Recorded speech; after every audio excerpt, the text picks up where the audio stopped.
नमस्कार, मैं श्रेया सिंह। आइए गांव जंक्शन के वीकली बुलेटिन में जानते हैं इस हफ्ते ग्रामीण भारत में क्या रहा खास।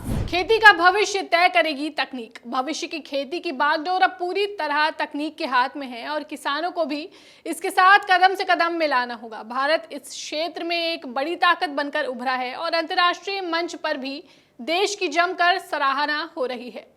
विश्व आर्थिक मंच यानी WEF में भारत के एग्रीटेक इनोवेशन की गूंज सुनाई दे रही है। WEF ने अपनी हालिया report shaping the deep tech revolution in agriculture में भारत की जमकर तारीफ की है। रिपोर्ट में कहा गया है कि जनरेटिव AI, रोबोटिक्स और सैटेलाइट रिमोट सेंसिंग जैसी 7 डीप टेक्नोलॉजी भारतीय खेती को पूरी तरह से बदल देंगी। भारत ने जलवायु परिवर्तन से निपटने के लिए क्रिस्पर जीन एडिटिंग से चावल की 2 ऐसी किस्में तैयार की हैं जो न सिर्फ सूखा और खारापन झेल सकती हैं बल्कि 20% कम ग्रीन हाउस गैस का उत्सर्जन भी करती हैं। यही नहीं, गन्ने की खेती में सटीक तकनीक अपनाकर पैदावार में 40% तक का इजाफा किया गया है। एक और बड़ी मिसाल प्रधानमंत्री फसल बीमा योजना में देखने को मिली है, जहां अब सैटेलाइट और ड्रोन से फसलों के नुकसान का आकलन हो रहा है। इससे क्लेम सेटलमेंट की प्रक्रिया तेज, सटीक और पारदर्शी हुई है, जिससे किसानों को मुश्किल वक्त में समय पर मदद मिल रही है। भाषा की बाधा को तोड़ने के लिए भाषणी जैसा डिजिटल प्लेटफॉर्म भी किसानों तक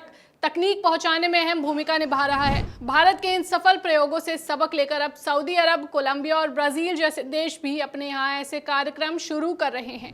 गन्ने की मिठास से भरेगी किसानों की जेब। केंद्र सरकार 60 साल पुराने गन्ना कानून में बड़ा बदलाव करने जा रही है। अब गन्ने का दाम सिर्फ चीनी के भाव से तय नहीं होगा बल्कि चीनी मिलों को इथेनॉल, बिजली और शीरे जैसे सभी प्रोडक्ट से होने वाली कुल कमाई का हिस्सा किसानों को देना होगा। सरकार इसके लिए गन्ना नियंत्रण आदेश 1966 में संशोधन की तैयारी कर रही है। यही नहीं, नए नियम के तहत किसानों को गन्ने का भुगतान अब हर हाल में 14 दिनों के अंदर सुनिश्चित किया जाएगा। मिलों के बीच 15 किलोमीटर की दूरी की शर्त को भी सरकार हटाने जा रही है, जिससे मिलों के बीच प्रतिस्पर्धा बढ़ेगी और इसका सीधा फायदा किसानों को मिलेगा।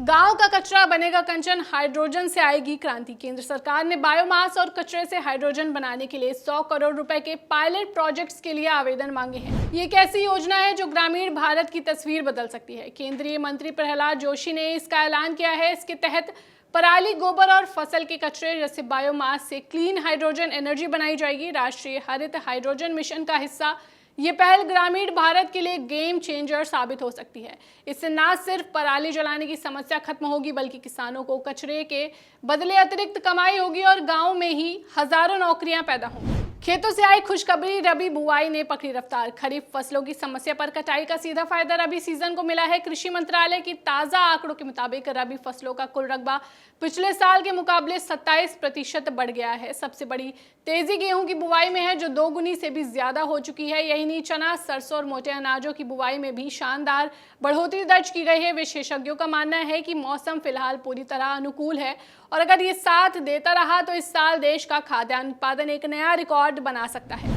खाद की कालाबाजारी करने वालों की खैर नहीं। रबी सीजन के बीच खाद की कालाबाजारी और जमाखोरी करने वालों पर सरकार ने अब तक का सबसे बड़ा एक्शन लिया है। किसानों को राहत देने के लिए देश भर में 3,17,000 से ज्यादा छापे मारे गए हैं।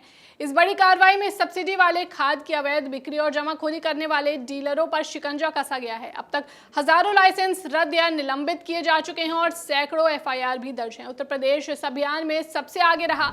इसके बाद महाराष्ट्र, राजस्थान, बिहार, हरियाणा, पंजाब, उड़ीसा, छत्तीसगढ़ और गुजरात ने भी बड़े पैमाने पर निरीक्षण कर सख्त कदम उठाए। कालाबाजारी के साथ घटिया खाद की बिक्री रोकने के लिए भी अभियान चलाया गया। सभी कार्रवाई एसेंशियल कमोडिटीज एक्ट और फर्टिलाइजर कंट्रोल ऑर्डर के तहत की गई हैं। खेती में यूपी की ऊंची उड़ान बना देश का ग्रोथ इंजन। उत्तर प्रदेश ने कृषि विकास दर में एक लंबी छलांग लगाई है। सिर्फ 8 सालों में प्रदेश की कृषि विकास दर 8.6% से बढ़कर 17.7% तक पहुंच गई है। ये ऐतिहासिक बढ़ोतरी सरकारी योजनाओं और किसानों की मेहनत का नतीजा है। आज उत्तर प्रदेश गेहूं, गन्ना और दूध उत्पादन में पूरे देश में नंबर 1 पर है। साथ ही इथेनॉल बनाने में भी सबसे आगे है। इसके अलावा प्रदेश चावल उत्पादन में दूसरे स्थान पर है। साथ ही दलहन और तिलहन उत्पादन में भी तेजी आई है। ये शानदार प्रदर्शन से न सिर्फ प्रदेश की अर्थव्यवस्था को रफ्तार मिली है बल्कि करोड़ों किसानों की आय बढ़ाने में भी सीधी मदद मिल रही है।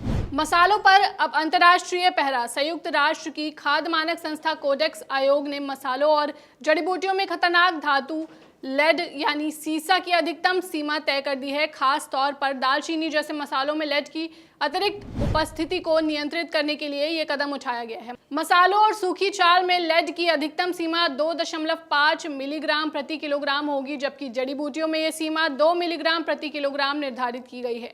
ये फैसला इसलिए अहम है क्योंकि लेड की ज्यादा मात्रा बच्चों के दिमाग, किडनी और दिल के लिए बेहद खतरनाक होती है। इसके अलावा मूंगफली को जहरीले फंगस से बचाने और ताजे खजूर की क्वालिटी के लिए भी नए अंतर्राष्ट्रीय मानक जारी किए गए हैं। पराली अब प्रदूषण नहीं, पैसा देगी। लुधियाना के सीफेड के वैज्ञानिकों ने पराली से थर्माकोल का एक शानदार और मजबूत विकल्प बायो थर्माकोल तैयार किया है।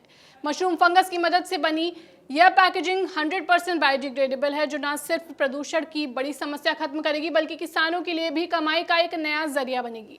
अधिक जानकारी के लिए पूरा वीडियो देखें, लिंक कमेंट बॉक्स और डिस्क्रिप्शन में। चलिए अब बात मौसम के हाल पर। देश के 90% भाग में बिल्कुल शुष्क मौसम चल रहा है और इस शुष्क मौसम की वजह है कि कोई भी सशक्त मौसमी सिस्टम न तो बंगाल की खाड़ी में है न अरब सागर में है। और फिलहाल इस नवंबर के आखिरी में तो संभावना है कि कई सिस्टम बनेंगे और मौसम बदलेगा, लेकिन बंगाल की खाड़ी से भी हो सकता है कि अगले कुछ दिनों में कुछ पूर्वी हवाएं भी दक्षिण भारत में, मध्य भारत में और पूर्वी उत्तर प्रदेश तक अपना असर दिखाएं। आइए कृषि एक्सपर्ट से भी जान लेते हैं इस मौसम में किसान फसलों को लेकर क्या सावधानियां बरतें। रबी की बुआई प्रारंभ हो चुकी है और जहाँ पे बुआई हो गई है वहाँ जहाँ जमाव हो गया है, आप देखेंगे सबसे पहले रस चूसक कीटों का प्रकोप होता है। साथ ही साथ कुछ जो सब्जी की फसलें हैं उसमें सूत्रकृमि है, जैसे ही बीज अंकुरण होता है सूत्रकृमि प्रकोप करता है, तो इन दो का प्रबंधन बहुत आवश्यक है। रस चूसक कीटों के लिए आपने नीम का तेल या इमिडाक्लोप्रिड 0.5 ml प्रति लीटर पानी के हिसाब से सूत्रकृमि के प्रबंधन के लिए आप खेत में नीम की खली का प्रयोग करें। यदि आपके सब्जी की फसल, खास तौर से लता वर्गीय फसलों की यदि आप खेती कर रहे हैं तो निमेटोड के लिए नीम की खली का प्रयोग करें। इस वीकली अपडेट में फिलहाल बस इतना ही। जुड़े रहिए गांव जंक्शन के साथ। नमस्कार।